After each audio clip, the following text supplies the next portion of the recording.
when we come to the IPM conference, and I just want to say right off, and this is not about age, and Dr. Jerry will know this, I have been with the IPM for more than 20 years. And I think for almost every year of those 20 years, I've been here. And you want to know why I've been here is exactly because of the conversations that we are privileged to have here and the opportunity to enrich each other and to share our stories. And it's so wonderful to see all the familiar faces and some new faces here today. And I hope that by the time you leave here tomorrow, you will be energized, you will be enriched, and you will be encouraged to go out there and be fearless HR leaders. So I'm very, very excited today to be here. I think, it's a wonderful time to just be with your peers, to network, to build new relationships, to learn, to come together, and just have a little fun as well. So I want to encourage you today. It's rare, it's a rare privilege, especially in these challenging times, for us to come together like this.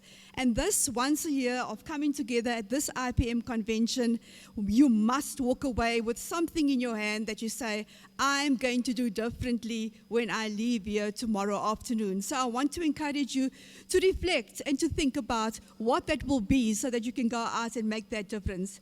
I want to say to you that serving on these boards, you've heard the introduction. I know that we feel the pressure. We feel the challenge of the complexities that we face out there. There's lots of drama in the system. There's lots of hostility. There's lots of real uncertainty in terms of what the future holds. We truly live in extraordinary times, and it requires the leaders in this room, and yes, you are here today. We are the leaders that we have been waiting for. Okay, so please give yourselves a round of applause for that. This is a very important recognition. And our purpose, our vision, and our values is really the anchors that will take us forward. Our respect, our humility, our ability to influence, our ability to shape strategy, to walk side by side with our CEOs and our boards. This is the kind of fearless HR leadership that we need today. We need the leadership that will uplift and inspire our people. So being bold, being courageous, rising up even when the going gets tough is really what we are all about here today. And we need to leave here, we need to move out of here tomorrow into our respective organizations and talk about, what can I do here to make a difference to this organization, to create that humanization, to create that human factor, that human energy that will unleash and unlock human potential and that will liberate the soul of our organizations, which is really what we need today. So today really is about encouraging you, and today is really about uplifting you. And I used the research done by Foreman in his book. He wrote a book about fearless leadership. And there are a few of these very important words that I want to share with you today that comes out of it. And I want to add a little bit of the Shirley Zinn piece to it too. So I want to say, he says in his book, it's about confronting past perceptions, seizing new opportunities, and driving business results. It's actually quite liberating when you get to this point. And I want to say to you, for too long, have we as HR been talking about the seat at the table? Please do not talk about that again today, okay? We are there, we have our voices, we are confident, we are competent, and we can not only just sit at the table, but we can shape and influence and lead the discussions at the table there. I think it's really about seizing the opportunities, and I believe that Foreman is a little bit right when he says driving business results. But I think as HR professionals, there's a lot more that we can do than just driving business results. We can create great, dynamic, sustainable organizations that people love to come to, that is respected and admired, and that will last and will stand the test of time. So yes, it's about business results, but it's the difference that one is making to humanity and making to the world. And this for me is very, very important. And often in books like this can be lost. So I want to say to you, the task for us as HR leaders, as fearless HR leaders is huge. And you know, it's interesting that we're talking about fearlessness, because there's a lot of fear and a lot of anxiety. Imagine what we could do if we were not afraid. Imagine what we could actually achieve if we could go out there and really be confident to change and disrupt in a way that is meaningful and purposeful. And somebody from Boeing, which is a VP of HR, was saying, excellence in engineering leads to strong products. Excellence in finance leads to strong capabilities. But excellence in HR leads to a great company. Now, I believe a lot of the scandals, a lot of the challenges that we've seen in our organizations today that we read on the front pages, both in public and in private sector, a lot of these challenges, and I want to hear whether you agree with this, could have been avoided if, as HR, we had been involved in the inception. Right at the beginning, a lot of these problems could have been avoided or prevented, or there could have been different outcomes. Do you think that is the case? I mean, just think of the Steinhoffs, think of, I don't have to rattle off all of the cases, but because you know them. But I think that if we as HR professionals were involved and you start to unpack what happened right at the beginning, we could have resolved some of these challenges very, very quickly. So I want to encourage you to think differently about what the value proposition is. So there's the history. HR is a function that helps companies with regulatory things. And unfortunately, a lot of organizations are still thinking that HR fits into this little box here. It's transactional still, it's administrative, it's about regulatory compliance. But I want to say to you, it has evolved so significantly that if we are still doing this, we need to be thinking about what more should we be doing. There's also a view that HR must have this multiply effect. Now, we've heard about exponential thinking, and I think that this whole point about the multiplying effect is part of that exponential thinking that we need to kind of wrap our heads around here today. We need to step into a more strategic role. The landscape, my dear HR professionals, has changed dramatically. And I can say this to you because the boards that I'm serving on right now, it's very interesting when you go from an executive in HR to a board situation. And remember, when you're in executive, you are preparing those reports for your boards, right? And now I'm sitting on the other side of the fence, and I'm asking the questions, how can we actually make sure that we provide compelling, persuasive insights to our board members, to our executives, to make sure that we are leading as HR professionals in the most possible compelling way. Our time has absolutely come. And so I think that the title Fearless HR is a well-researched book. If you haven't read it yet, please try and read it. But I think what is important, the most important takeaway for me that I want to share with you today, is that this is a call to action for HR professionals, okay? We need to, and we've heard about, we talk too much, and we don't do enough. We're not, action-orientated. We don't get things done in a way that we should. So I want to encourage you here again today to say, you will be, over the next 2 days, equipped with tips and tools and strategies and ideas. Please go and test and try them out in your organization, because today truly is a call to action for us. A couple of other persuasive points. I'm not going to go into too much of this because I know you've heard a lot about disruption, about artificial intelligence, about digital. So I'm not going to say this, but all I can say is to you that as an HR professional, as a fearless HR professional, we must have evidence-based work that we put in front of our executives. We must see the bigger picture. We must analyze the business and look for the value that we can actually add, and then do that multiplier thing that we were talking about. Go boldly, okay? Be courageous. And it's very, very tough. I mean, I can give you a little story. I've been on one of the boards, I won't say which one, but, we need to recruit for some very senior positions. Even in this day and age, we find that people want to do shortcuts when it comes to the recruitment process. And they'll say, but please don't give me a process that is going to prevent me from making a good business decision, okay?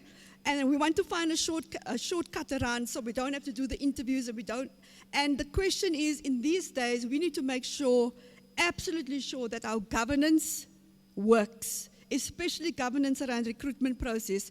We talked about how do we decide which are the very best leaders to put into these key positions in all our organizations, be it public, private, SOEs, or whatever the case might be.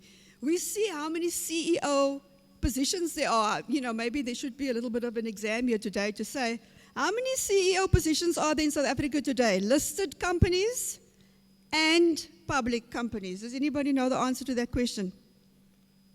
How many CEO vacancies are there? 10? 15? There are quite a few. I'm going to let you think about that a little bit, okay? You can try and guess and see. But what is the reason that we are not able to fill this? Why don't people want to sign up for this? Is it a bit of a poison chalice? Are there too many challenges? What really is going on in corporate South Africa? And how are we going to make sure that we seize the opportunities to fill our organizations with leaders who are going to take us to the next level? And so we have a great opportunity, I think, here to do that. So how much risk are we prepared to take? And he talks about in the book, often we're not prepared to say no because we're afraid of what might happen. We're afraid that we might somehow, be taking a risk, and it might be a career-limiting risk to say no, okay? And more and more I'm finding myself also having to say no in environments that I would not have imagined that I would have had to do that. It takes a lot of courage to say, no, you cannot do it this way, right? And I think, and I remember one of the bits of feedback when I was still head of HR at Nedbank and Tom Boardman was the CEO. And I was sitting in one of my performance reviews, and some of you might have had the same kind of conversation, where he says, if it doesn't feel right, say no, okay? And then come up with what you think actually the solution should be. And so don't say no because you want to be difficult, but say no because you really have a solid evidence-based reason for saying so. And we have lots of data now that we can gather to support our motivations for saying no to certain things. But I think the days of just going along and going with the flow is over. Do you agree? Okay, we have to absolutely be very clear about where we stand in some of these issues. And barriers do arise, and people are fearful to speak up. There's good reason to be fearful and anxious. But I think if we weigh up all the odds and we are truly going to be, authentic to ourselves as HR professionals, sometimes it is a huge risk, but we have to sometimes just engage very, very differently from what we've been doing before. So there are many dilemmas for HR professionals. Be clear about our own values and what we stand for if we are truly to make a difference. And we've heard about the ethical leadership challenges. We have to make sure that we are the conscience of the organization. We're not just about the organization must make money. We are there to provide that conscience and that mirror to make sure that we are continuing to remain ethical, that we are preventing corporate scandals in our organizations, that we are addressing poor governance head on, and that we are dealing with the leadership crisis that we face. These are very critical points, and each one of us here has it in our remit to actually deal with this and address this. So moving along very quickly, I'm not going to go into all of this detail here, but I want to say, Foreman talks about driving business results and improving our competitive position. That we must do, yes. We also have to, survive in this new volatile environment. And we need to lead, manage, and engage and support our employees in a radically different way. And sometimes, sometimes the old tricks of 5 years ago, they just don't work anymore. We need to find some innovative ways to do that. And that is why we come to events like this to do this. That one is from me. We need to put the H back in HR. We need to understand how we humanize our organizations.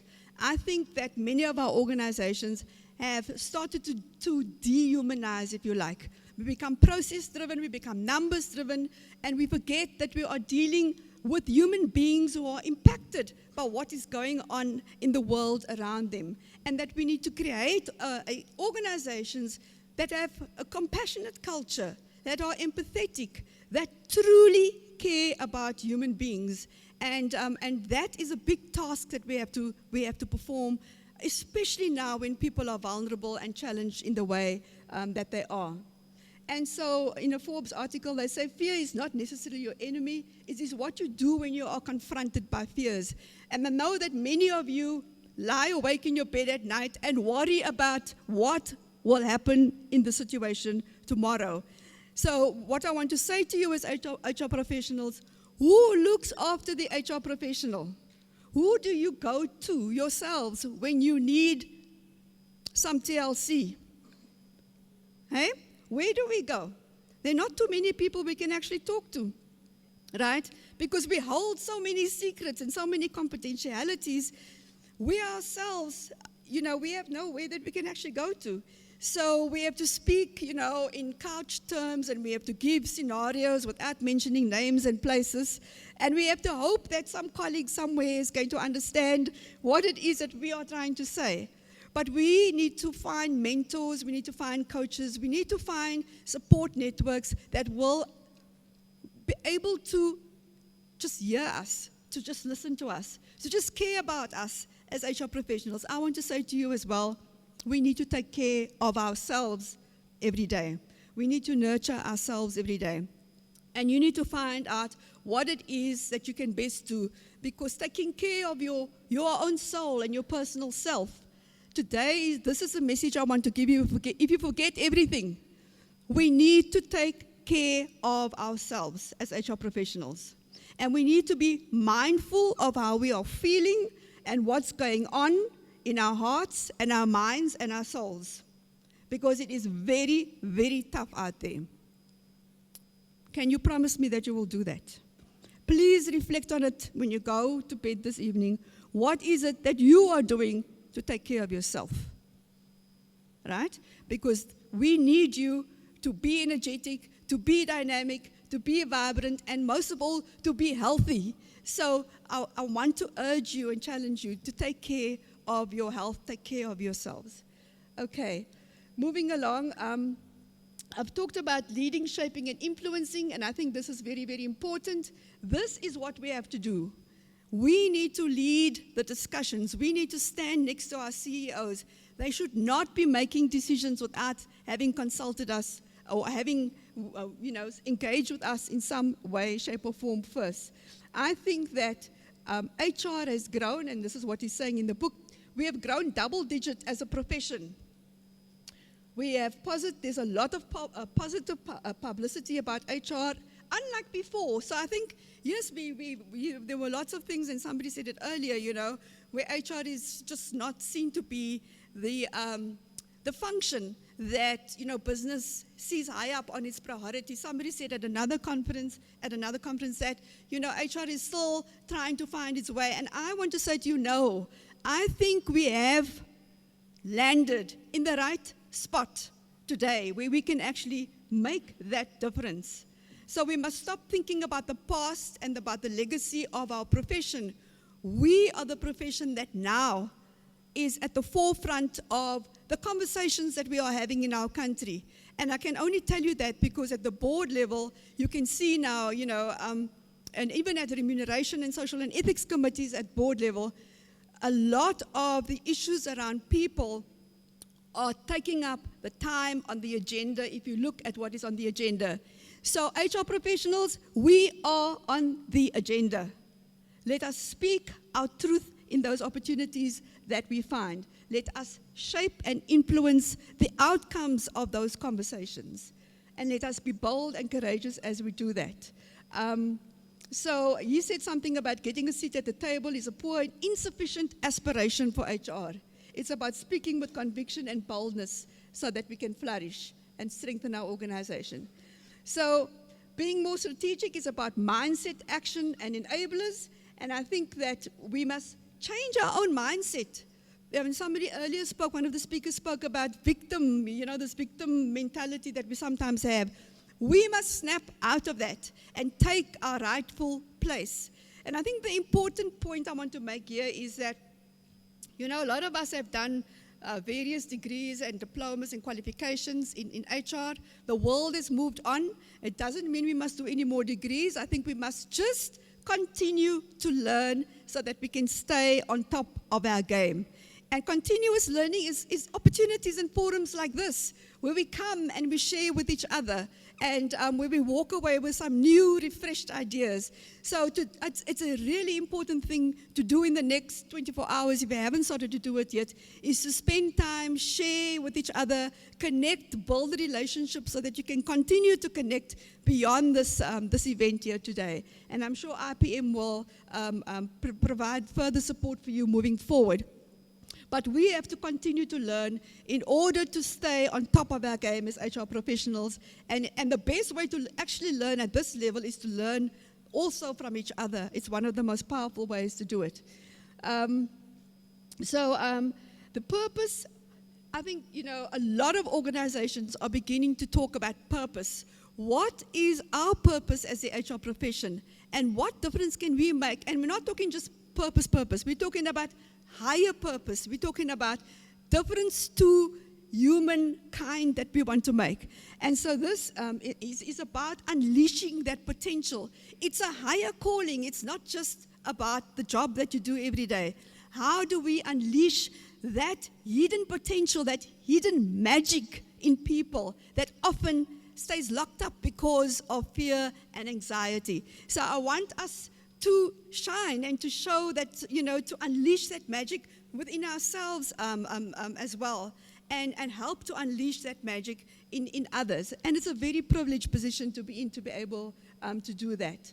So enable HR to move beyond just being a business partner to being a true business leader. Remember the old days, Ulrich used to talk about business partners? Remember that? And there was a lot of criticism about Ulrich around that, which he probably deserved. But he's now talking about, and Foreman is now talking about being a business leader. HR taking the lead in business. And this is the calling that I want to make to you today, the call to action I want to make to you today.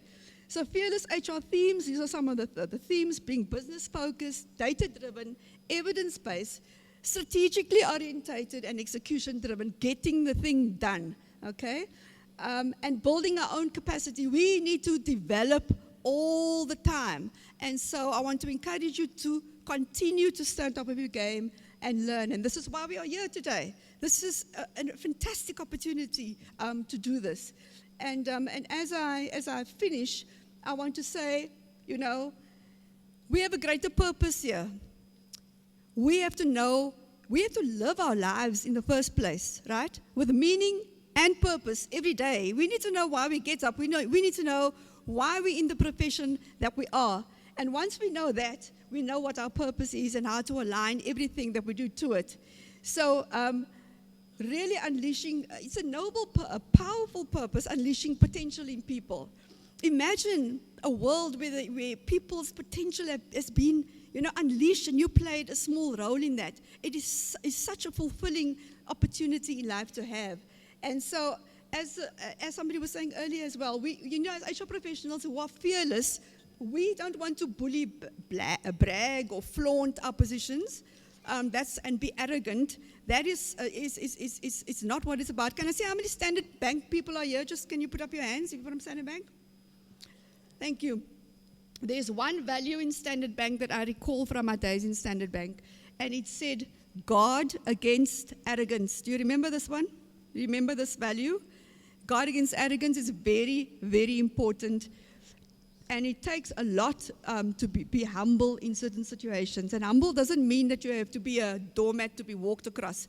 Humility means that we do not become arrogant. This is very important. I just want to remind you of that. But fearless means to be competent, confident, candid, and courageous. This is what it means. If you want to think about it, 4 C's. I've got a couple of more C's for you here. HR leading the way, the 6 C's, right? The credibility to work across the depth and the breadth of the business is the first C. The confidence to make an impact as an HR function. The courage to make tough calls. The compassion to listen to the needs of the business. And the competence and the capability to respond effectively to those needs. Ask yourself, do I tick those boxes? And what is it that I have to do? Where are the gaps? And how am I going to manage to actually achieve this? And so I want to end there, and I want to say thank you very, very much. It's been great to be here at this convention once again. I know we're over our time, but I want you to thoroughly enjoy the next few hours. Thank you so much. I wish you joy, prosperity, abundance, and lots of success in the work that you are doing. Thank you. Thank you, Professor Zinn. Stay here for me. Stay here. We've got some questions from the audience for you, which I'll give. Thank you for that. It's nice standing on the stage with a Capetonian for a change. First question coming from Matsi, which is very highly liked, this particular question to Professor Zinn. How do HR leaders remain fearless in the era of victimization and purging? There's a real danger of being dismissed for standing up for what is right. Yes, that is a very, very good question. And I think a lot of us have a lot of fear and anxiety about, when this is in your face, we just slowly want to shrink and stand back. Because your job is on the line, right? You worry about your future. You worry about if I say the wrong thing right now, I'm out at the door. I think that is a reality for many people. It has happened. But I do want to say that as a collective, as a profession, if we step up together, we have this groundswell that says we will not be bullied into submission. We need to stand our ground together. And we will not allow a situation like that to evolve. We will speak our truth in that situation. We will. The thing that always calms me down when I'm in a situation like that, and I have been in situations like that before, is to do your homework, do your research, be organized, show up with confidence, look the bully in the eye, and say, I will not be flawed by you because this is the right thing to do, and this is why. Question by Anonymous. What can be done to encourage women to become fearless leaders in an environment where they are being bullied by males? Okay, that is a really tough one. So I think, we have seen a lot of issues around violence against women. There's been a huge uprising around this particular issue in the last few weeks. It's very, very fresh in our mind, but it's been an ongoing thing for many years, perhaps under the cover. And I think what is important now, that it is out. And we want to say to, women in the room, there are male folk around us that share this vision of a world where we have gender equality. And we need to find those men, and we need to get them to mentor and coach. We need to get them to help us to shift this agenda in our organizations. And we want to appeal to every man here in this room to say, please support women. Please, if you see any bullying of this nature or victimization of this nature happening, please put up your hand and be counted. Can I ask, please, that you will do that? Because it has become a real toxic issue in our organizations today. And I want to ask, especially for those of you who have come here today, that we share a vision of a democratic country where all of us can contribute to building a better life for all. So I want to appeal to the men folk in the room, and I want to say to women, find the men that you believe will take you forward, will have compassion, will have the empathy, and together we have to create a better world for our children. Yeah, that needs an applause. Yes, sure. Question from Jerry. I suppose it's Dr. Jerry Gooley sitting in front of me asking the question. Mental health issues on the rise. What role do leaders have in creating a workplace that is not creating mental stresses? Thank you very much. That is also a very big priority question now, because I think that we have long talked about wellness, right? Most of us have what we think is wellness in our wellness programs in our organizations, right? I'm sure if I asked now, everybody would put up their hand. There's some semblance of wellness programs in our organizations. But we have not created a culture where especially mental illness and mental challenges that people might face are being appreciated, and where they have the opportunity to be given proper care, proper advice, and an environment where they can thrive as well. There are plenty of issues out there, and it is a sadness. It is a sadness to see what happens. And I think there are statistics out there, and I'm going to be guessing wildly now, but I would say, having served on some medical aid trusts, that a lot of our people, more than 50, maybe 60% of them, are on some or other medication for mental medical challenges. And these are serious challenges. We all are carrying pills in our bags right now, from things ranging to headaches, anything, any medical issue like cardiac or high blood pressure. These are all stress-related issues. Our suicide rates, especially amongst our younger people, are higher. There is so much pressure out there that's affecting our performance as human beings. This is what I was talking about when I was talking about creating a humanizing culture in our organizations, where we can create an inclusive culture where everyone can thrive. And we need to specifically focus on this issue of mental wellness in our organization. It's not just a thing that ticks a box, it's a thing that is part of our culture, and we need to care just a little bit more. Thank you. Just two statements from the audience. Amazeballs. It is these type of sessions that remind us of why we chose this profession. HR did not choose us. And then finally, Shirley, thank you for reminding us to be fearless, from Francois. Thank you very much. It was very, very enticing. Thanks A good round of applause, everyone. Professor Shirley Thank you.